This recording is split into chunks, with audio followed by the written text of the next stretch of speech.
আসসালামু আলাইকুম রহমতুল্লাহ। আমরা অনেকেই দা এর সঠিক উচ্চারণ জানি না। তাহলে আজকের এই ভিডিওতে আপনার দা এর সঠিক উচ্চারণটি সহজেই পেরে যাবেন। যেমন দা এর সঠিক উচ্চারণ আমরা অনেকেই অনেক সময় কনফিউজ থাকি যে দি হবে নাকি দা হবে। তাহলে দেখেন দা এর সঠিক উচ্চারণ কখন কি হবে, তাহলে এটা লক্ষ্য করেন যে ওয়ার্ডের পূর্বে দা বসবে, মানে যে ওয়ার্ড যেমন অ্যান্ট, এই অ্যান্টের পূর্বে আপনি দা বসাবেন। তাহলে যে ওয়ার্ডের পূর্বে দা বসবে সে ওয়ার্ডটি যদি কনসোনেন্ট সাউন্ড হয় তাহলে দা হবে, আর যদি ভাওয়েল হয় তাহলে কি দি হবে।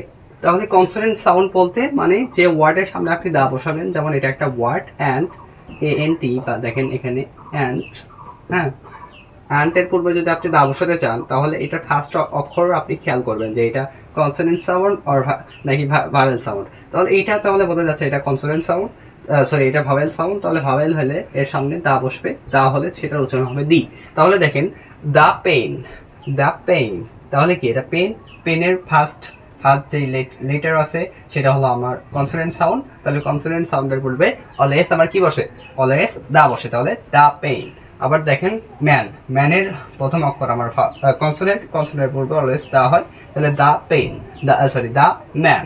আবার একই পূর্বে অ্যান্ট, অ্যান্টের প্রথম অক্ষর দেখেন, অ্যান্টের প্রথম অক্ষর খেয়াল করেন এটা হলো আমার ভাওয়েল সাউন্ড, তাহলে ভাওয়েল হলে দা এর উচ্চারণ দি হবে, তাহলে দি অ্যান্ট।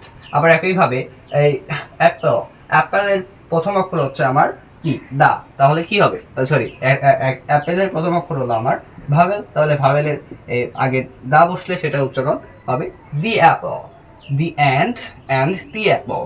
ওয়ান্স মোর, যে ওয়ার্ডের পূর্বে দা বসবে সে ওয়ার্ডটি যদি কনসোনেন্ট সাউন্ড হয় তাহলে দা দা হবে, আর যদি ভাওয়েল হয় তাহলে দি হবে।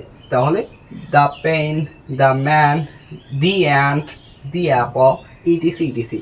আবার একইভাবে আপনি খেয়াল করেন